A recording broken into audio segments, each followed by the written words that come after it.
We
have, first of all, Ms.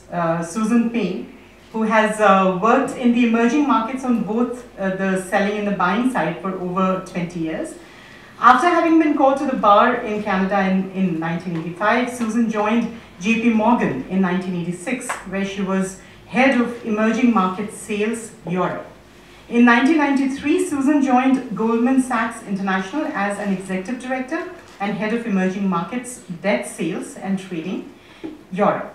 In 1997, she founded Emergent Asset Management Limited, an award-winning alternative investment firm based in the UK, where Susan managed EM portfolios, as well as focusing on developing the firm's real assets division in Africa through Emergence Pro Alia Management and Invest Asset Management and AgriCorp. We now move on to Marisa Drew, who is a managing director in the investment banking division of Credit Suisse, based in London. She is also co-head of the Global Market Solutions Group and co-head of leveraged finance organization and restructuring, and a member of the Investment Banking Management Committee. Marisa has an MBA with distinction from Wharton Business School, University of Pennsylvania. She has been featured in BBC UK's 100 Most Influential Women in UK in 2013 and is consistently ranked among the most respected bankers. And now, of course, we have Arifa. Of course, they must know what you do too, apart from painting such beautiful things. Arifa Khan is the founder of Genius Incubator Limited. She has 8 years investment banking experience in London, specializing in private equity-sponsored leveraged buyout deals, and has worked as an investment banker for 2 Swiss banks, Credit Suisse and UBS. She was most recently Vice President, Leveraged Finance and High Yield Europe. Prior to her investment banking stint, Arifa worked in Mumbai in the financial services sector. She's excited about sectors such as real estate, luxury goods, fashion, media and entertainment, infrastructure, healthcare and education, and is passionate about initiatives to encourage and unleash entrepreneurial ambitions in the young. She is also an amateur fashion designer, painter, as you saw, and writer. The last I heard from Susan Payne, the first time we met actually was in an 85 Broads meeting. She stood on stage and she gave a talk next to a woman who had gone transatlantic sailing, I think in a record 2 months' time or so. And she came and gave a talk about what led to her success. And I remember what she said about what really influenced her. She said her dad told her, just do what you say you will, and you will have done better than 99% of the people. And having experienced it myself, I can tell you that it is true. And she gave such a speech that I remember her as vividly as the parasailer who had gone on her adventure. So from fending off unwanted male interest in trying to take over her companies all the time, to being a chairman of the board, she's had an illustrious career, not only as an executive director at Goldman Sachs, but now as an entrepreneur and founding her own company of 500 million, okay, after splitting. But really impressive career there. So the first question I have is, we have this stereotype when we think of a CEO as being overwhelmingly male, tall, and possibly white. So what is it like to be a CEO of a really large firm and having built it up yourself? I think I am a very direct speaker, and you'll see this very quickly, but without sugarcoating any of this, I think that the women that are coming up behind us will probably have a smoother passage than we have had. I can honestly say that in the UK, the number of role models that I have had that are women have been quite limited. When I first began at JP Morgan, there was no emerging markets business, and I was lucky enough to be one of the first people, or the first 8 people in that business. And this was when it was just beginning. And I remember one thing that was really defining, and I think this is a characteristic that you need to have in business life, irregardless of your sex. It's this absolute focus that you will enjoy, and passionate is actually quite an overused word, although it's appropriate, but that you will really enjoy and want to spend that much time doing that job. It's a bit for me like marriage, honestly. It's like, who do you want to spend that much time with? They better really turn your number. They better really turn you on, because it's a lot of time when you're married. You really have to love your job. I mean, you want to really adore it, because you want to be in it all the time.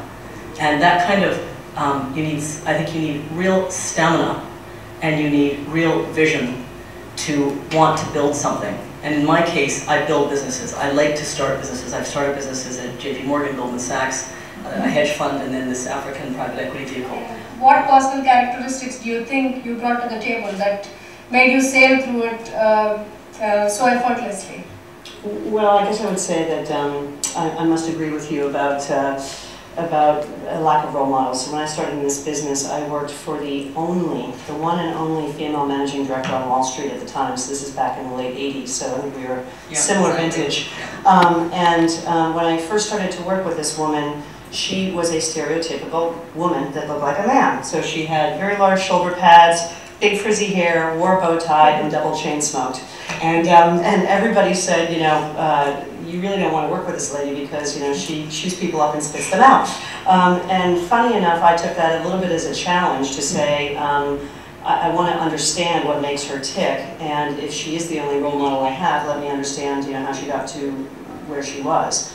After a bit of time working with her, we found a connection, which was a bit of a challenge I set for myself, was how I want to find a way to have a connection with this individual, and somebody who I respected for getting where they got, but I actually felt that she wasn't being true to herself.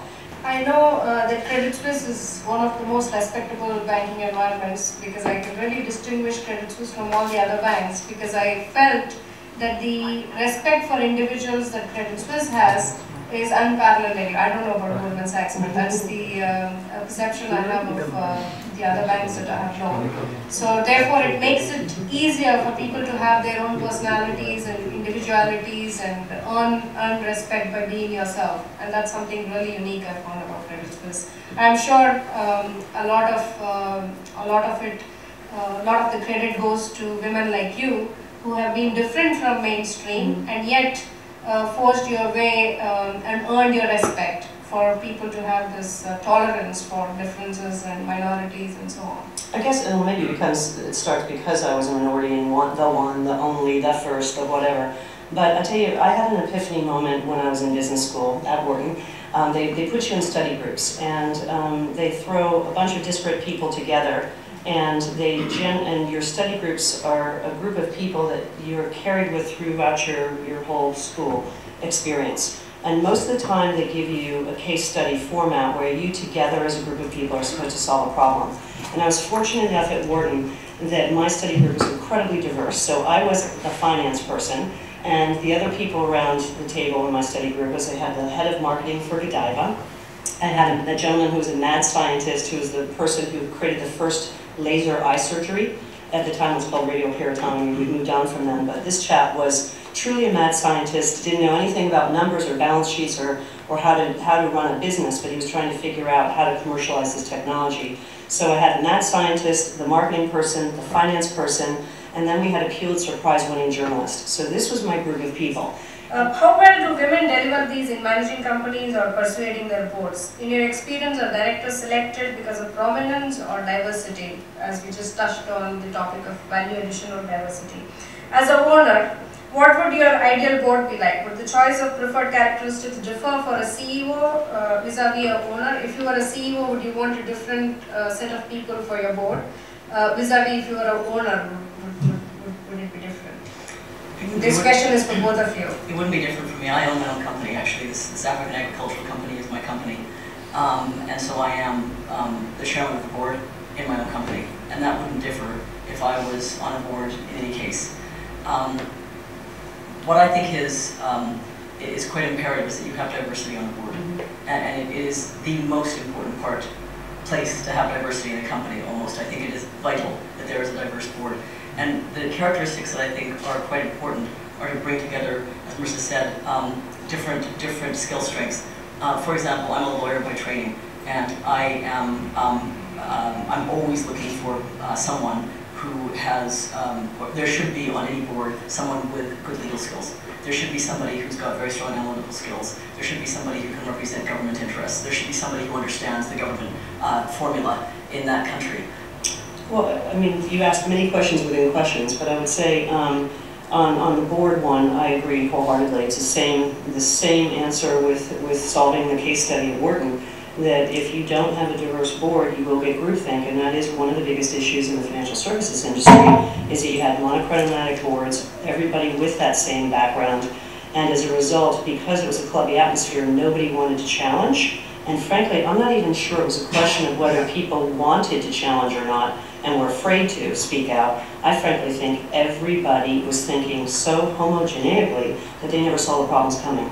And unless you can have a diversity of thought, you aren't going to have those challenges. And if you think about the fiduciary responsibility of a board, it is to suggest, to probe, to ask questions, to provide a governance structure to the executive management and the management of the company. And I think you're not equipped to do that unless you come at it with different perspectives. That leads me to my next question, that the representation of women on boards is a mere 16.5%.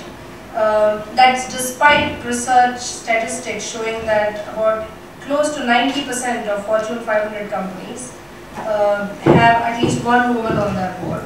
And another research by Leeds Business University, which shows that where there was a woman in the board, the probability of bankruptcy was reduced by 20%. That meant that women were bringing on board a different set of skills that prevented companies from going under. And we also agreed just now that supply side is not a constraint, that we don't have any dearth of talented women, but it's still not happening.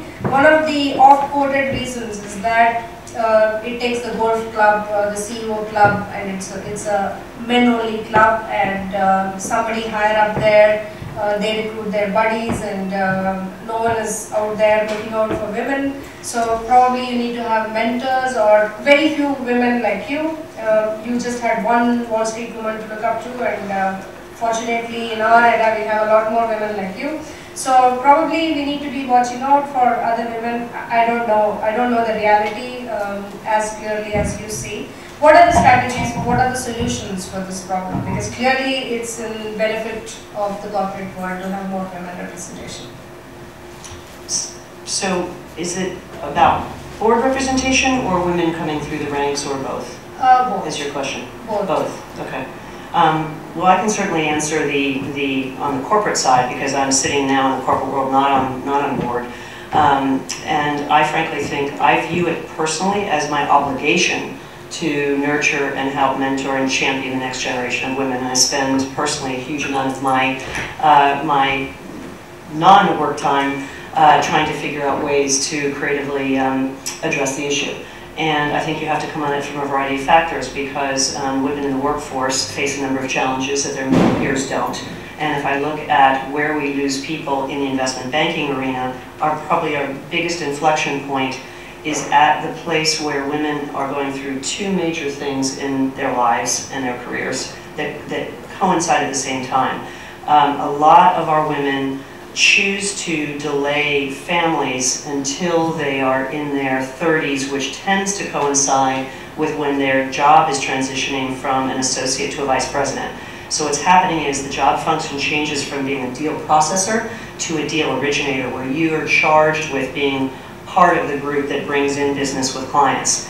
And that's what the cultures of these institutions are all really different. And some institutions are much more progressive and much more supportive of women in the workforce. And even when I was at JP Morgan, I went to JP Morgan purposely. This is the old JP Morgan. I joined in 1986 because it was at that time the most diverse bank that I could find. I did a full-scale analysis of every investment bank, and it was absolutely, unquestionably, kind of blue chip, really wildly diverse for the times. I could not believe how many women were at that bank. I mean, it was extraordinary in terms of culture and gender. It was a diverse institution. And then going to Goldman Sachs, which was an excellent institution, but when I was there were not a lot of women. I mean, I was the only woman heading a business in Europe. I mean, it was truly, and that was in the mid-90s, so that just shows you that was quite recent. That is on the one of the offices in the debt side. So it was quite shocking, and you know, so Morgan was progressive despite the times, and so you can find institutions that are big institutions, and I think you've got to, you know, wear the shoe that fits and feel quite comfortable in that environment. And when I would go and interview with some of these institutions, even now when I go into certain offices, you know right away that the fit would be poor or the fit would be great. You know, you can feel it, and you can actually feel the authenticity. You can feel whether you would feel comfortable in that kind of environment. I mean, the environment that I work in now is quite different. I mean, I work in a full-scale male-dominated environment. So I have gone from, you know, Goldman to Agri, and again, and it is quite unusual to be. I mean, I think I'm the only female operator in Africa, farm operator in Africa. In fact, Sangeeta has told me this about a week ago. And so there aren't many females that run farming businesses in Africa. And bottom line is that I think Africa is the most exciting place on the planet right now, which is why I want to focus there. I adore it. So the question is really, what advice do you have for somebody who's reaching that level? And it is kind of a circular process that person is going through, I suppose, asking herself whether she is strong enough to do that. And, you know, knowing the person well, I know that she does sometimes let her emotions show, but and I suppose looking at that situation, trying to filter out what elements of this are basically due to structural sexist issues, and what she can deal with, and just any practical advice you could give her for people she can connect to and mentors like you guys. Thank you. I mean, I think we're going to answer this a little differently, and I'm going to give the blunt answer, and then I'm sure you're going to give the multi-tiered answer, which is great, because that's actually the alternative one. But leave. Sorry. I mean, if you're a boss, if you try the multi-tiered component, which I'm sure that Marisa's going to probably outline, but if you try different avenues and they fail, and you really do feel that you are in a zone where your upside is limited and your boss is not supportive of you, then I truly think that you should look elsewhere. And I also think, generally speaking, in building a business, and I say this to myself as well, if something isn't working, then you change it, and you disconnect if it's not working at all. Okay, so you disconnect and leave the company. If something isn't working, then I actually think you have to destroy it to rebuild it properly. As financial institutions are not exactly popular, how would the panel treat their association with JP Morgan, Credit Suisse, Goldman Sachs, etc. in their own personal balance sheet? Would it be an asset or a liability? Great question. Well, since I work for one of them, I'm in the middle of it. You know, I think that it's such a complex subject. But I would say, why am I still in this industry? I mean, I derive all of my self-satisfaction by being in this business. And I firmly believe that financial institutions have an important and critical mission in society. It's to help the flows of capital, to build businesses, to provide the lifeblood of capital, to grow the economy, and so on and so forth. The issue that we face, and it's always the case with difficult scandals, is it's usually a handful or a few that are the bad seeds, if you will, that cause the reputational problems within the industry. But the fundamental purpose of financial institutions in society is very clear. You know, unfortunately, a lot of things happened, and it was the spiral of a whole lot of things coming together that got us into a bad place, and we need to work ourselves out. My name is Susan Payne. I am the Executive Chairman of MVest Agricultural Corporation, which is an integrated agricultural business and food business based in sub-Saharan Africa. Today I was a speaker at the Nehru Center in London, and tomorrow is International Women's Day, so I was very enthusiastic to speak today to a collection of men and women in the audience. I think that these occasions are important because women are still grossly misrepresented and underrepresented on boards, particularly in the UK, but across Europe. And we have to change that now. And we have to have much better collaboration between men and women at a senior level in industry and in finance and in all businesses, frankly, and in Africa as well. Hello, my name is Marisa Drew, and I am a managing director at Credit Suisse, and I look after a group we call Global Market Solutions. So in terms of my thoughts on today's panel discussion, I personally got a lot out of just listening to my fellow panelists. I think anytime that you get women together and share their life experiences and their lessons learned, it's a pretty powerful way to encourage others and to inspire others. And I think the back and forth in today's session also with the audience was especially helpful and constructive. So I thank the Nehru Center for organizing this, and I thank the team for the ability to have had the opportunity to share my thoughts.